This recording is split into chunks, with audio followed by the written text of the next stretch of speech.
उत्तराखंड के वनंतरा रिजॉर्ट में काम करने वाली रिसेप्शनिस्ट अंकिता भंडारी 18 सितंबर 2022 को अचानक रहस्यमय तरीके से वनंतरा रिजॉर्ट से गायब हो गई। अंकिता भंडारी उत्तराखंड के पौड़ी गढ़वाल जिले के एक छोटे से गांव श्रीकोट की रहने वाली थी। अंकिता के गांव श्रीकोट तक जाने वाले रास्ते बहुत दुर्गम और खड़ी चढ़ाई वाले हैं। वहां पर जीवन बहुत ही कठिन है। अंकिता के पिता वीरेंद्र भंडारी पहले सिक्योरिटी गार्ड की नौकरी किया करते थे, लेकिन किसी वजह से उनकी नौकरी चली गई थी। अंकिता की मां सोनी देवी आंगनवाड़ी कर्मचारी हैं। अंकिता ने 12th की पढ़ाई पूरी करने के बाद होटल मैनेजमेंट का कोर्स कर लिया था। परिवार की आर्थिक स्थिति ठीक न होने के कारण अंकिता जॉब ढूंढ रही थी। उसी समय उत्तराखंड के जिला पौड़ी गढ़वाल के यमकेश्वर ब्लॉक में वनंतरा नाम के एक रिजॉर्ट में रिसेप्शनिस्ट की जगह खाली थी। उस रिजॉर्ट को बीजेपी और पूर्व राज्य मंत्री रह चुके विनोद आर्य का बेटा पुलकित आर्य चलाता था। पुलकित ने रिसेप्शनिस्ट की जॉब के लिए OLX पर एक एड चलवाया था। उस एड पर जम्मू के रहने वाले एक लड़के पुष्पदीप की नजर पड़ी। उस समय पुष्पदीप उत्तराखंड की रहने वाली अपनी दोस्त अंकिता भंडारी के लिए जॉब ढूंढ रहा था। पुष्पदीप और अंकिता भंडारी की दोस्ती इंस्टाग्राम पर हुई थी। पुष्पदीप ने वनंतरा रिजॉर्ट के मालिक पुलकित आर्य से फोन पर इस जॉब के बारे में बात की और फिर उसने पुलकित का मोबाइल नंबर अपनी दोस्त अंकिता को दे दिया। इसके बाद अंकिता ने भी पुलकित आर्य से इस जॉब के बारे में बात की। अंकिता को वो जॉब आसानी से मिल गई थी और अब बस उसे वनंतरा रिजॉर्ट जाकर ज्वाइनिंग करनी थी। फिर 28 अगस्त 2022 को अंकिता भंडारी अपने पिता के साथ गांव से करीब 130 किलोमीटर दूर वनंतरा रिजॉर्ट में चली आई। उस समय अंकिता के पिता को भी वो रिजॉर्ट अपनी बेटी की जॉब के लिए सही लगा। बातचीत करने पर वहां के स्टाफ वाले भी उन्हें ठीक लगे, इसीलिए वहां के माहौल से संतुष्ट होकर पिता वीरेंद्र भंडारी बेटी अंकिता को उस रिजॉर्ट में छोड़कर वापस अपने गांव श्रीकोट चले गए। इधर कुछ औपचारिकताओं को पूरा करने के बाद अंकिता ने 10,000 रुपए की सैलरी पर रिसेप्शनिस्ट का काम करना शुरू कर दिया। साथ ही रिसेप्शन के पास वाला कमरा अंकिता को रहने के लिए दे दिया गया। जॉब शुरू करने के बाद शुरुआती दिनों में तो अंकिता को उस रिजॉर्ट का माहौल काफी अच्छा लगा, लेकिन फिर कुछ ही दिनों के बाद अंकिता को महसूस होने लगा था कि उसने ये जॉब करके अपने जीवन की सबसे बड़ी भूल कर दी। वनंतरा रिजॉर्ट में आने के कुछ ही दिनों बाद उस रिजॉर्ट में किसी गेस्ट ने शराब के नशे में अंकिता को जबरदस्ती गले लगाने की कोशिश की। शुरू में तो अंकिता के साथ रिजॉर्ट के मालिक पुलकित आर्य का व्यवहार बहुत अच्छा था और उस दिन भी उसने ही अंकिता को उस शराबी गेस्ट से बचाया था। हालांकि पुलकित के असिस्टेंट मैनेजर अंकित गुप्ता ने इस मामले पर अंकिता भंडारी को चुप रहने को कहा था। अंकिता ने ये बातें चैट के जरिए अपने जम्मू के दोस्त पुष्पदीप को बताई थी। फिर एक दिन वनंतरा रिजॉर्ट के मालिक पुलकित आर्य ने अंकिता से कहा कि आज कुछ गेस्ट आने वाले हैं और रिजॉर्ट के सारे कमरे पहले ही भरे पड़े हैं। उसने कहा कि जब तक गेस्ट यहाँ रहेंगे तब तक तुम मेरे कमरे के साथ वाले कमरे में रह लेना और जब वो गेस्ट चले जाएंगे तो तुम वापस अपने कमरे में शिफ्ट हो जाना। अंकिता अपने बॉस की ये बात मान गई। उस दिन अंकिता जिस कमरे में रुकी थी वो कमरा अंदर से पुलकित के कमरे से कनेक्टेड था, यानी पुलकित अंकिता के कमरे में बिना रोक टोक आ जा सकता था। और जब अंकिता उस कमरे में शिफ्ट हो गई तो उस रात पुलकित अंकिता के कमरे में घुस गया। उसने अंकिता के कमरे में बैठकर शराब पी। इसके बाद वो अंकिता को जबरदस्ती किस करने की कोशिश करने लगा। पुलकित की इस घिनौनी हरकत से अंकिता डर गई। उसने पुलकित का विरोध किया और उसे खूब खरी खोटी सुनाई। अंकिता का गुस्सा और ऐसा रवैया देखकर पुलकित ने तुरंत अपना रंग बदल लिया और वो अंकिता से माफी मांगने लगा। इतना ही नहीं, पुलकित ने कई बार अंकिता को ड्राइविंग सिखाने के बहाने उसके करीब आने की कोशिश की, लेकिन अंकिता ने हर बार उसके मंसूबों पर पानी फेर दिया। धीरे धीरे वनंतरा रिजॉर्ट में अंकिता का जीना मुश्किल होने लगा। एक रिपोर्ट्स के मुताबिक अंकिता का दोस्त पुष्पदीप 14 और 15 सितंबर को वनंतरा रिजॉर्ट में रुका भी था। फिर 16 सितंबर को वो वापस जम्मू लौट गया था। इसके बाद 17 सितंबर की रात को अंकिता और पुष्पदीप की व्हाट्सएप चैट के जरिए बात हुई। उसने पुष्पदीप को बताया कि वो वनंतरा रिजॉर्ट में खुद को बहुत अनसेफ महसूस कर रही है। उसने व्हाट्सएप चैट में बताया कि असिस्टेंट मैनेजर अंकित गुप्ता उसके पास आया और कहने लगा कि उसे कुछ बात करनी है, जिसके बाद अंकिता उसके साथ थोड़ा साइड में चली गई। इसके बाद अंकित गुप्ता ने अंकिता भंडारी से कहा कि सोमवार को यानी 19 सितंबर को एक वीआईपी गेस्ट आने वाले हैं, उन्हें एक्स्ट्रा सर्विस देनी है और इस एक्स्ट्रा सर्विस के लिए गेस्ट 10,000 रुपए देने को तैयार है। इस पर अंकिता भंडारी ने कहा कि इसमें मैं क्या कर सकती हूँ। अंकित गुप्ता ने उससे कहा कि तुम बोल रही थी ना तुम स्पा वगैरह भी करोगी। अंकित गुप्ता की इस बात पर अंकिता गुस्से से फट पड़ी। वो अंकित गुप्ता पर भड़क गई। अंकिता भंडारी का ये रूप देखकर अंकित गुप्ता ने कहा कि ये गवारों वाली हरकतें मत करो, गेस्ट देख रहे हैं। अंकिता ने कहा कि मैंने तो बस ये बोला था कि रिजॉर्ट में स्पा वगैरह भी खोलते हैं, लेकिन इसमें मेरी बात कहां से आ गई, यानी इसमें मेरे स्पा देने और एक्स्ट्रा सर्विस देने वाली बात कहां से आ गई। उसने अंकित गुप्ता से कहा कि मैं गरीब जरूर हूं, लेकिन तुम्हारे रिजॉर्ट के लिए मैं खुद को 10,000 में नहीं बेचूंगी। अंकिता भंडारी का जवाब सुनकर अंकित ने अपनी बात बदलते हुए कहा कि वो उससे ऐसा करने के लिए नहीं कह रहा है, बल्कि वो तो उससे किसी और लड़की के लिए पूछ रहा था जो इस काम को करने के लिए तैयार हो। इसके बाद अंकिता भंडारी ने अपने दोस्त पुष्पदीप को बताया कि वो जानती है अंकित का ये ऑफर केवल उसी के लिए था और अंकित ने जानबूझकर उसे 10,000 रुपए के बारे में सुनाया था ताकि 10,000 का अमाउंट सुनकर मैं एक्स्ट्रा सर्विस देने के लिए तैयार हो जाऊंगी। अंकिता ने अपने दोस्त से कहा कि अगर उन्होंने दोबारा मुझे ऐसा करने के लिए कहा तो मैं यहाँ काम नहीं करूंगी। उसने वनंतरा रिजॉर्ट के बारे में बोलते हुए कहा कि ये कितना गंदा होटल है और आप भी समझ सकते हैं कि यहाँ एक्स्ट्रा सर्विस देने से उन लोगों का क्या मतलब रहा होगा। एक 19 साल की बच्ची जो अपने ऊपर अपने परिवार की इतनी बड़ी जिम्मेदारी लेकर चल रही हो, उसे मजबूर समझकर उससे किस तरह का काम करने का दबाव बनाया जा रहा था, ये अपने आप में बहुत शर्म की बात थी। इसके बाद 18 तारीख को शाम करीब 4 बजे के आसपास किसी बात को लेकर वनंतरा रिजॉर्ट के मालिक पुलकित से अंकिता की लड़ाई हो गई। उस दिन रिजॉर्ट के कई कर्मचारियों ने भी अंकिता को रोते हुए देखा था और फोन पर मदद की गुहार लगाते हुए भी सुना था। हेलो मैम, मैम करण बोल रहा हूँ, क्या हो गया? प्लीज मेरा बैग ऊपर ले जा दो दुकान तक। चल चलो गाड़ी घुमा, चल नीचे चल, नीचे चल, नीचे चल। आ रहे हैं मैम, हम आ रहे हैं, 2 मिनट बस। वनंतरा रिजॉर्ट के एक कर्मचारी का कहना था कि जब अंकिता मैम रो रही थी तब अंकित गुप्ता उनके सामने हाथ उठाकर डांस कर रहा था, यानी वो उसका मजाक उड़ा रहा था। 18 सितंबर 2022 को शाम 6 बजे अंकिता के दोस्त पुष्पदीप ने जब उसे फोन किया तो अंकिता फोन पर रोने लगी। उसने पुष्पदीप को बताया कि असिस्टेंट मैनेजर अंकित ने उसका मुंह दबाया है और उसके हाथ को भी मरोड़ दिया था। अंकिता ने बताया कि इसके बाद रिजॉर्ट के मालिक पुलकित आर्य ने पुलिस को फोन किया था और वो मेरे बारे में पुलिस वालों से कह रहा था कि यहाँ पर एक अश्लील लड़की है, उसे पकड़कर यहाँ से ले जाओ। अंकिता की ये बात सुनकर पुष्पदीप घबरा गया। उसने अंकिता से पूछा कि आखिर उन्होंने तुम्हारे साथ ऐसा क्यों किया। तब अंकिता ने पुलकित, अंकित और सौरभ के अपने आसपास होने के कारण पुष्पदीप से कहा कि वो पूरी बात उसे बाद में बताएगी। इतना कहकर अंकिता ने फोन काट दिया और फिर करीब 2.5 घंटे बाद रात 8:30 बजे अंकिता ने पुष्पदीप को फोन किया। पुष्पदीप को अंकिता की तरफ से गाड़ियों का शोर सुनाई दे रहा था। पुष्पदीप ने अंकिता से पूछा कि तुम अभी कहां पर हो। अंकिता ने उसे बताया कि पुलकित सर ने उससे कहा है कि चलो कहीं बाहर घूमकर आते हैं। पुष्पदीप ने अंकिता से एक बार फिर से पूछा कि अब बताओ क्या बात हुई थी, लेकिन इस बार भी पुलकित आर्य, अंकित गुप्ता और सौरभ भास्कर के आसपास होने की वजह से अंकिता पुष्पदीप को कुछ भी नहीं बता पाई। इसके बाद रात 9:38 पर पुष्पदीप के मोबाइल फोन पर वनंतरा रिजॉर्ट के मालिक पुलकित आर्य ने फोन किया। पुलकित ने बताया कि वो लोग वनंतरा रिजॉर्ट में पहुंच गए हैं। इसके बाद पुलकित आर्य पुष्पदीप से अंकिता की शिकायत करने लगा। उसका कहना था कि अंकिता अब काम पर ध्यान नहीं देती, हमेशा फोन पर लगी रहती है। उसने पुष्पदीप से कहा कि हमें थोड़ा एक्स्ट्रा ऑर्डिनरी लड़की चाहिए। पुष्पदीप पुलकित की बातों से समझ गया था कि वो अंकिता को जॉब से निकालने की बात कर रहा है। इसके बाद पुष्पदीप ने अंकिता को फोन किया, लेकिन अंकिता का फोन स्विच ऑफ आ रहा था। इसलिए फिर भी पुष्पदीप ने पुलकित को फोन किया। पुष्पदीप ने उसे कई बार फोन किया, लेकिन अब पुलकित ने फोन नहीं उठाया और फिर कुछ देर बाद पुलकित का फोन भी स्विच ऑफ हो गया। अब पुष्पदीप को लगने लगा था कि अंकिता जरूर किसी बड़ी मुश्किल में है, वरना रिजॉर्ट पहुंचते ही वो उसे फोन जरूर करती। इसके बाद 18 सितंबर की रात को ही वनंतरा रिजॉर्ट में काम करने वाले एक कर्मचारी से भी पुष्पदीप की बात हुई। पुष्पदीप ने उस कर्मचारी से पूछा कि क्या अंकिता मैम रिजॉर्ट में पहुंच गई है।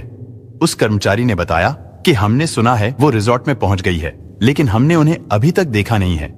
उसने बताया कि अंकित सर उनके लिए खाना लेकर गए थे और शायद अब तक तो वो खाना खाकर सो भी गई होंगी। इसके बाद 19 सितंबर को सुबह करीब 8:30 बजे पुष्पदीप ने अंकिता के नंबर पर एक बार फिर से फोन लगाया, लेकिन उसका फोन अभी भी स्विच ऑफ ही आ रहा था। इसके बाद पुष्पदीप ने वनंतरा रिजॉर्ट के शेफ को फोन करके अंकिता के बारे में पूछा। शेफ ने बताया कि शायद अंकिता मैडम कहीं बाहर टहलने गई हैं। इसके बाद पुष्पदीप ने एक बार फिर पुलकित आर्य को फोन किया, लेकिन उसका फोन अब भी बंद था। 18 तारीख की रात से ही अंकिता का फोन बंद हो जाना, उससे बात ना हो पाना, ये सारी बातें पुष्पदीप को अब परेशान करने लगी थीं। फिर उसने किसी तरह से रिजॉर्ट के असिस्टेंट मैनेजर अंकित गुप्ता का फोन नंबर हासिल कर लिया। उसने अंकित गुप्ता को फोन किया। फोन वनंतरा रिजॉर्ट के मालिक पुलकित आर्य ने उठाया था और फिर पुलकित आर्य ने पुष्पदीप से क्या बात की थी, हम वो ऑडियो क्लिप भी आपको सुना रहे हैं। हाँ, अच्छा मेरे को एक बात बताइए, हाँ, आपका फोन क्यों लिया था उन्होंने? मेरा फोन, उसका फोन स्विच ऑफ हो गया था, बैटरी डाउन हो गई थी उसकी, उसे तुमसे बात करनी थी। जब मैंने आपको फोन किया था ना 9 बजे। हाँ, जब मैंने आपको लास्ट टाइम पे फोन किया था हाँ जी। तो उस टाइम पे वो मेरे साथ ही थी हम्म। और उसने मेरे से मेरा फोन लिया और उसके बाद फिर मैंने उसे कहा कि फोन दे दे। उसने कहा कि मैं आपको मॉर्निंग में दे दूंगी फोन। और आपने दे दिया? भाई मेरे फोन में मुझे रात में क्या करना था फोन का? अच्छा जी, ठीक है, चलो कोई बात नहीं। रात में मुझे फोन का क्या करना था? मेरा फोन तो उसी के पास था। रात को? हाँ। तो मेरे को तो फोन तो नहीं किया उन्होंने। क्या? मेरे को फोन नहीं किया फिर भी। अच्छा, उल्टा मैंने 3 बार किया, उन्होंने उठाया नहीं। फिर ऐसा कैसे हो सकता है बताइए? भाई देखो तुम्हारी क्या बात? अगर आपका फोन उनके पास है और मैं 3 बार रात को कॉल कर रहा हूँ तो मेरे फोन पे भी किया आपने? हाँ, आपके फोन पे। तो मेरा फोन भी घंटी बजी? हाँ जी। और मेरा फोन घंटी बजी और मेरा फोन भी नहीं उठाया? नहीं, मैं वही कह रहा हूँ। ये ऐसा रात तो की पॉसिबल? ये रात की बात है, कोई 10:30 कितने बजे? 10 साढ़े 10 बजे की बात है। 10:30 बजे तक तो हम लोग सो रहे थे वहाँ रिजॉर्ट में। अच्छा। 10:30 बजे तक तो हम वहाँ पे लगभग ये मान के चलो 9 बजे तक हम रिजॉर्ट में थे। उसको खाना सर्व किया, खाना खाया उसने। खाना खाया था? हाँ, खाना उसको सर्व किया था रात को? हाँ। कब? हम अपने लगभग 9 बजे करीब। 9 बजे के करीब जब आप वापिस आए थे? हाँ। देखिए, जब आप बाहर थे ना, हाँ। तब मेरी लास्ट टाइम बात हुई थी। उसके बाद आके सिर्फ आपका फोन आया था मुझे। अच्छा। उसके बाद से उनका फोन बंद है और अभी तक बंद ही है। तो मैं वही तो कह रहा हूँ ना, मैं तो उसके बाद सीधा वहाँ आया रिजॉर्ट में और मैंने रिजॉर्ट में अपना वहीं रुका। हाँ। सुबह निकला मैं रिजॉर्ट से 6 बजे करीब। अभी आपका फोन मिला? नहीं मिला अभी तक? ना, अभी नहीं मिला फोन मेरा। नहीं मिला ना। तो आप अपने फोन को सर्च कीजिए ना। अरे भाई मैंने सुबह उसको सौरभ को भेजा दो ना अपने फोन को सर्च करने के लिए। मैंने सौरभ को बोला, मैंने कहा भास्कर को बोला, मैंने कहा सौरभ ऐसा है, वो अंकिता के रूम में मेरा फोन पड़ा हुआ है, उसे नॉक करके जो है ना मेरा फोन उठा करके चार्जिंग पे लगा दे, मैं अभी थोड़ी देर में पहुंच रहा हूँ रिजॉर्ट में। तो उसने मेरे को बोला कि भैया, उसने सौरभ को भेजा, उसने बोला भैया वो तो रूम में नहीं है। मैंने कहा अच्छा। और उसका सामान वगैरह कह रहा हूँ, सामान तो सब रखा है उसका। अच्छा, सीसीटीवी तो होंगे ना प्रॉपर्टी के? हाँ, चेक तो करता हूँ मैं सीसीटीवी क्या है, क्या चल रहे हैं, क्या है, क्या स्थिति है। नहीं चलते तो होंगे, ऐसा थोड़ी ना कि नहीं चलते होंगे, सीसीटीवी तो ऐसा चलते है, होंगे। देखो पुष्प, हाँ जी, हाँ जी, बोलिए। मेरे साथ ना, मैं आपसे ज्यादा जिम्मेदार व्यक्ति हूँ, समझ रहे हैं आप?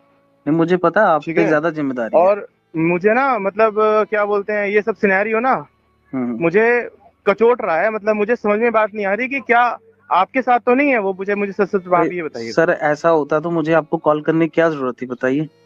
कहीं उसके घर वालों के सामने कोई ऐसा सिनेरियो क्रिएट करने के लिए कोई आपकी और उसकी बात हो कि नहीं चलो मैं चलती हूँ। नहीं सर, कैसी बातें कर रहे हैं आप? मैं अपने घर पे हूँ, मेरी लोकेशन देखिए आप। और इतनी जल्दी पॉसिबल नहीं हो सकता, यहाँ से 13-14 घंटे की जर्नी है। बात तो ठीक है, लेकिन अब देखो, अब वही बात हो रही है ना, कल वैसे बात क्या हुई थी आपकी उससे? उसका कल मूड भी बहुत खराब हो रहा था। हाँ, उन्होंने मतलब बताया नहीं ना मेरे को, यही तो है। उन्होंने बोला कुछ क्या? मैटर हुआ है ये वो। क्या मैटर हुआ है? वो नहीं बताया ना, वही तो पूछना था रात को। अच्छा। हाँ, तो ऐसा था कि थोड़ी परेशान थी, हाँ लग रहा था कि थोड़ी परेशान। भाई देखो, सुनो मेरी बात, परेशान थी वो, ठीक है, शाम को 3-4 बजे से परेशान थी वो। हमें लगा कि यार चलो ठीक है, उसने अक्सर हमें ये बात बोली कि मेरे को ना बाहर घूमना मेरे को अच्छा लगता है। मैंने कहा चलो ठीक है, कोई बात नहीं है। मैं और अंकित जा ही रहे थे, सौरभ को बोला, मैंने कहा सौरभ इसको भी ले लेते हैं, ऋषिकेश तक चलेंगे।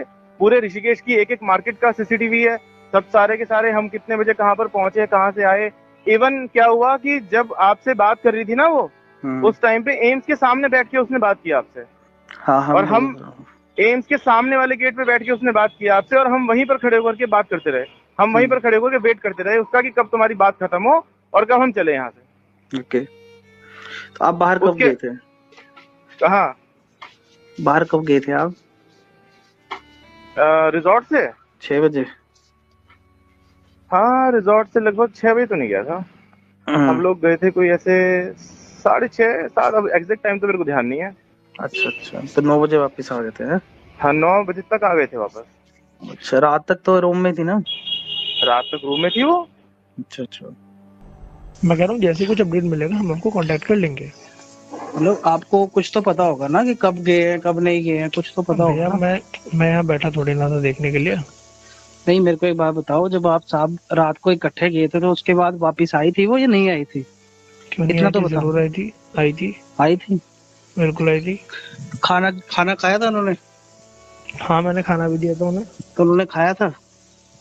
अब ये तो मैं नहीं बता सकता। अच्छा, तो मतलब फिर ये सुबह ही निकले, अगर निकले हैं तो? पता नहीं भैया, मेरे को कुछ भी, मेरा खुद दिमाग खराब हो रखा है। हम लोग सुबह से यही सोच रहे हैं। देखो, दिमाग वाली कोई बात नहीं है। देखो, अगर कोई भी बंदा स्टाफ का इन्वॉल्व हुआ ना बीच में तो अच्छा नहीं होगा, ठीक है ना? मैं धमकी नहीं दे रहा हूँ, मैं बस सिर्फ बता रहा हूँ। चाहते हैं हमें पता लग जाए क्या बात है। नहीं, वो तो अच्छी बात है, आपको पता लग जाए। हम भी यही चाहते हैं। आप बता दो, आपके साथ है तो आप बता दो। बल्कि अरे मेरे साथ होता मैंने फोन क्यों करना है यार? कैसी बातें कर रहे हो तुम भी यही बोल रहे हो, तुम्हारे साहब भी यही बोल रहे हैं। अब बस भैया वही बात है ना, हम भी क्या करें बताओ? हम तो ठीक है ना, खुद परेशान हो गए। देखो भाई, पता क्या है, लास्ट टाइम बंदा तुम्हारे साथ है, तुमसे ही पूछना है ना, मैंने किसी और से थोड़ी ना पूछना है। बताओ। जो ऑडियो रिकॉर्डिंग अभी आपने सुनी वो अंकिता के दोस्त पुष्पदीप की पुलकित आर्य और अंकित गुप्ता से हुई बातचीत का थोड़ा सा हिस्सा था, जिसे पुष्पदीप ने रिकॉर्ड कर लिया था।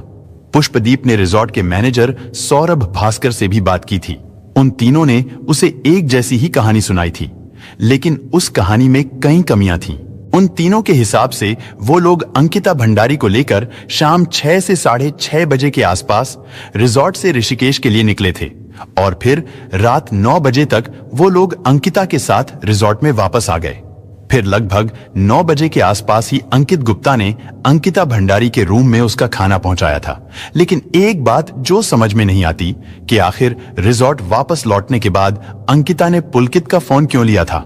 रिजॉर्ट में बिजली होने के बावजूद भी अंकिता ने अपना फोन चार्ज क्यों नहीं किया और उसे ऑन क्यों नहीं किया। और अगर उस समय पुलकित का फोन अंकिता के पास ही था और जब पुष्पदीप बार बार पुलकित को फोन कर रहा था तो अंकिता ने उसके फोन का जवाब क्यों नहीं दिया था। खैर, पुलकित के हिसाब से सभी लोग रात 10 से 10:30 बजे के आसपास सोने चले गए। अगली सुबह यानी 19 सितंबर को पुलकित ने अपना फोन लेने के लिए अंकित गुप्ता को अंकिता भंडारी के कमरे में भेजा तो उस समय पहली बार पता चला कि अंकिता भंडारी गायब है। पुष्पदीप के लगातार सवालों से पुलकित और अंकित गुप्ता इतना चिढ़ गए कि उन्होंने अंकिता के गायब होने के पीछे पुष्पदीप का ही हाथ बता दिया। लेकिन 19 सितंबर को ही पुलकित ने पटवारी के पास जाकर अंकिता भंडारी के लापता होने की रिपोर्ट लिखवा दी। अब सवाल ये कि आखिर पटवारी को रिपोर्ट क्यों लिखवाई, क्योंकि रिपोर्ट लिखना तो पुलिस का काम है। दरअसल उत्तराखंड के दूर दराज के इलाकों में जहां पुलिस नहीं पहुंच पाती, वहां पर पटवारी और नायब तहसीलदार ही वहां के इलाकों को राजस्व कार्यों के साथ साथ देखते हैं और ऐसी व्यवस्था उत्तराखंड में कम अपराध होने की वजह से थी। लेकिन अब हालात कुछ और हैं। खैर, पुष्पदीप को अंकिता भंडारी के घर का फोन नंबर नहीं पता था, इसलिए उसने बहुत खोजबीन के बाद इंस्टाग्राम पर अंकिता के कजिन को ढूंढकर उससे अंकिता के घर वालों का फोन नंबर लिया और फिर 12 बजे के आसपास उसने अंकिता के पिता वीरेंद्र भंडारी को फोन किया और उन्हें बताया कि उनकी बेटी वनंतरा रिजॉर्ट से लापता हो गई है। उधर पुलकित आर्य ने भी वीरेंद्र भंडारी को फोन करके अंकिता के लापता होने के बारे में बता दिया था। अंकिता के पिता वीरेंद्र भंडारी 19 सितंबर की शाम को वनंतरा रिजॉर्ट के लिए निकल गए और वो लोग रात तक ऋषिकेश पहुंच गए। 20 सितंबर को वो लोग चीला चौकी फिर लक्ष्मण झूला पुलिस थाने पहुंचे। वहां से उन्हें पटवारी वैभव का मोबाइल नंबर मिला। उन्होंने पटवारी को फोन करके बताया कि साहब मुझे अपनी बेटी के लापता होने की रिपोर्ट लिखवानी है।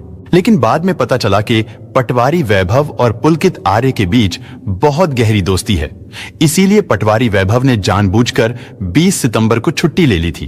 पटवारी वैभव की जगह जिस दूसरे पटवारी ने उस दिन चार्ज लिया था, उसने भी वीरेंद्र भंडारी की बेटी अंकिता की गुमशुदगी की रिपोर्ट लिखने से इनकार कर दिया।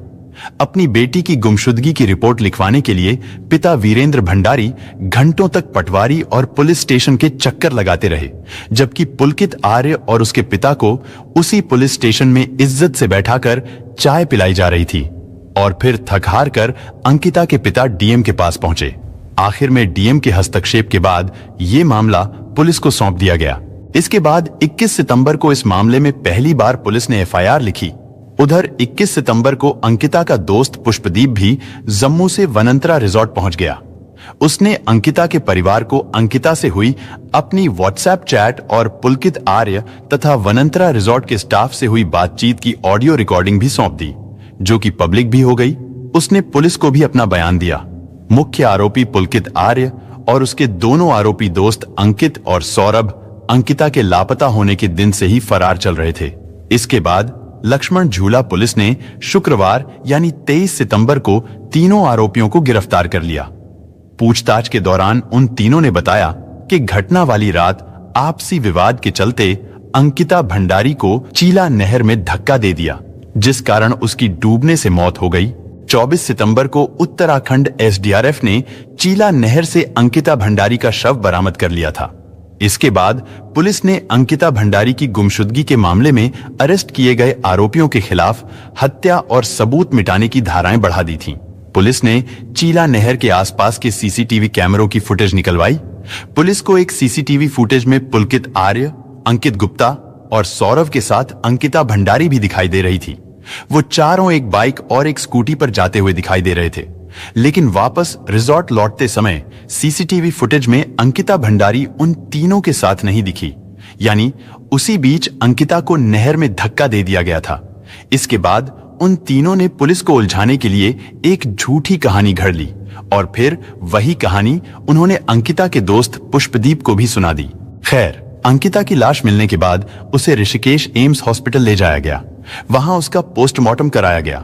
पोस्टमार्टम रिपोर्ट से पता चला उसके शरीर पर चोटों के कई निशान थे और पानी में डूबने को ही उसकी मौत का कारण बताया गया।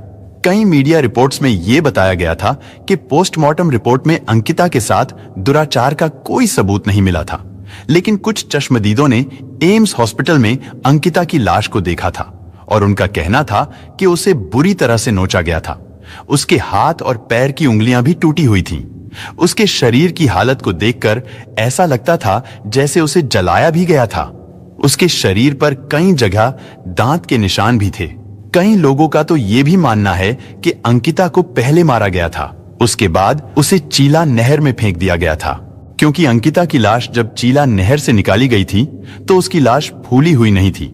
हालांकि उसकी लाश 18 सितंबर से ही पानी में थी। मैंने बहुत कुछ देखा वहाँ, बॉडी को नहाने से लेकर और अंदर तक ले जाने तक, और बॉडी भी मैंने पूरी देखी। मैं उत्तराखंड की हूँ, मुझे पता है कि बॉडी पानी में जब डलती है तो मतलब इतने जल्दी फुली नहीं थी वो बॉडी, फुली नहीं थी बॉडी, फुली भी नहीं थी बॉडी, मतलब ऐसी थी कि हल्की फुल्की थी और थोड़ा सा हल्का काला सा था, ठीक है ना। उसके निशान थे, यहाँ निशान थे, दांत नहीं थे। मैं अंदर गई, मैंने देखा, मैं तो चौंक गई कि लड़की के साथ क्या हुआ है, उसके दांत क्यों तोड़े गए थे, उसके साथ इतना ऐसा बुरा क्यों किया गया। इसके बाद 23 सितंबर को वनंतरा रिजॉर्ट में वहां के स्थानीय लोगों ने गुस्से में आकर तोड़फोड़ कर दी और फिर 23 सितंबर की देर रात को 1:30 बजे के समय एक बुलडोजर ने वनंतरा रिजॉर्ट पहुंचकर रिजॉर्ट के एक हिस्से को तोड़ दिया। लेकिन अजीब बात यह है कि रिजॉर्ट के केवल उसी हिस्से को तोड़ा गया था जिस हिस्से में अंकिता भंडारी का रूम था। बुलडोजर चलाने वाले इस आदेश पर लोगों ने कई सवाल खड़े किए और उनका सवाल करना सही भी था। रिजॉर्ट पर बुलडोजर चलवाने की इतनी जल्दी क्यों थी? कहीं ऐसा तो नहीं था कि सबूतों को मिटाने के लिए जल्दी जल्दी में बुलडोजर चलवा दिया गया हो, बल्कि यहां तक कि जिस रूम में अंकिता भंडारी रहती थी उसको भी तोड़ दिया गया था, या फिर शायद सबूतों को नष्ट कर दिया गया था। हालांकि वनंतरा रिजॉर्ट के चारों तरफ सीसीटीवी कैमरे भी लगे हुए थे, लेकिन वो सीसीटीवी कैमरे काफी लंबे समय से काम नहीं कर रहे थे। इसलिए रिजॉर्ट में अंकिता भंडारी और पुलकित आर्य के बीच हुए झगड़े का कोई भी सीसीटीवी फुटेज पुलिस को नहीं मिला था। हालांकि जांच टीम का कहना था कि फोरेंसिक टीम ने बुलडोजर चलने से पहले ही वनंतरा रिजॉर्ट से सारे सबूत जुटा लिए थे। इसी बीच अंकिता भंडारी मामले में वनंतरा रिजॉर्ट में काम कर चुके कुछ पुराने कर्मचारियों का बयान भी सामने आया था, और इन्हीं कर्मचारियों में से एक महिला कर्मचारी ने मीडिया को बताया था कि पुलकित आर्य उसे बहुत गंदी गंदी गालियां देता था। वनंतरा रिजॉर्ट में लड़कियां बुलाई जाती थीं और जो वीआईपी गेस्ट आते थे उनकी एंट्री नहीं कराई जाती थी, उनकी कोई आईडी भी नहीं ली जाती थी। वनंतरा रिजॉर्ट में चरस से लेकर गांजा, स्मैक, महंगी शराब सब कुछ उपलब्ध था, और जब कोई कर्मचारी पुलकित से अपनी सैलरी मांगता था तो वो उसके साथ मारपीट करता था, फिर चोरी का इल्जाम लगाकर उसे रिजॉर्ट से निकाल देता था। इसके अलावा पुलकित की उस इलाके के पटवारी के साथ भी साठगांठ थी।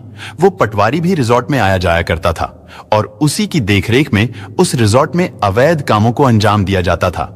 वनंतरा रिजॉर्ट के आसपास रहने वाले ग्रामीणों का कहना था कि अंकिता भंडारी से पहले भी वनंतरा रिजॉर्ट में काम करने वाली प्रियंका नाम की एक लड़की गायब हो चुकी है। खैर, 25 सितंबर 2022 को अंकिता भंडारी का अंतिम संस्कार कर दिया गया। दरअसल पुलकित आर्य वनंतरा रिजॉर्ट में अवैध और देह व्यापार जैसे कामों को अंजाम देता था, और वो अंकिता भंडारी को भी इसमें धकेलना चाहता था, लेकिन अंकिता ने ये सब करने से साफ मना कर दिया था। और फिर वनंतरा रिजॉर्ट में चल रहे इन गंदे कामों से परेशान होकर अंकिता भंडारी 18 सितंबर 2022 को वनंतरा रिजॉर्ट को छोड़कर जाने वाली थी, जिससे पुलकित आर्य को यह लगने लगा था कि ये लड़की उसके लिए आगे चलकर बहुत बड़ा खतरा बन सकती है, साथ ही उसके रिजॉर्ट और उसके परिवार के राजनीतिक करियर पर भी दाग लगा सकती है। और शायद इसी खतरे से बचने के लिए पुलकित आर्य ने अंकित गुप्ता और सौरभ के साथ मिलकर एक सोची समझी साजिश के तहत अंकिता भंडारी को मार डाला। सोची समझी साजिश इसलिए क्योंकि पुलकित ने पुलिस को यह बयान दिया था कि जब नहर के पास अंकिता के साथ उसकी बहस हुई थी तो उस बहस में अंकिता ने उसका मोबाइल छीनकर नहर में फेंक दिया था, जिसके बाद उसने अंकिता को नहर में धक्का दे दिया। लेकिन पुलकित के मोबाइल की कॉल डिटेल्स, लोकेशन और पुष्पदीप से हुई उसकी बातचीत की कॉल रिकॉर्डिंग से यह साफ हो गया था कि पुलकित ने पुलिस को झूठा बयान दिया था, क्योंकि उसका मोबाइल नहर में फेंका ही नहीं गया था, बल्कि वो मोबाइल तो अंकिता की मौत के बाद भी यूज होता रहा था। हालांकि बाद में पुलिस को उस चीला नहर से एक मोबाइल फोन भी मिला, लेकिन ये मोबाइल फोन अंकिता का था। इसके बाद एसआईटी की टीम द्वारा आरोपियों को घटनास्थल पर ले जाकर क्राइम सीन को रिक्रिएट भी किया गया। अंकिता के परिवार की ये मांग है कि उन सभी दोषियों को जल्द से जल्द फांसी की सजा दी जाए। वहीं उत्तराखंड के मुख्यमंत्री पुष्कर सिंह धामी ने अंकिता भंडारी केस की सुनवाई फास्ट ट्रैक कोर्ट में कराने का आश्वासन दिया था।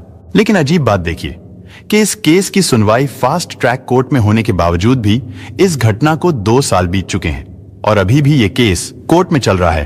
खैर, पूरे देश के लोग भी और हम भी यही चाहते हैं कि अंकिता भंडारी के दोषियों को जल्द से जल्द फांसी की सजा दी जाए। दोस्तों, वैसे तो सजा देने का काम कोर्ट का है और इनके किए की सजा भी इन तीनों को कोर्ट में जरूर मिल जाएगी, लेकिन फिर भी आपके हिसाब से अंकिता भंडारी के दोषियों को क्या सजा मिलनी चाहिए? कमेंट बॉक्स में जरूर बताएं।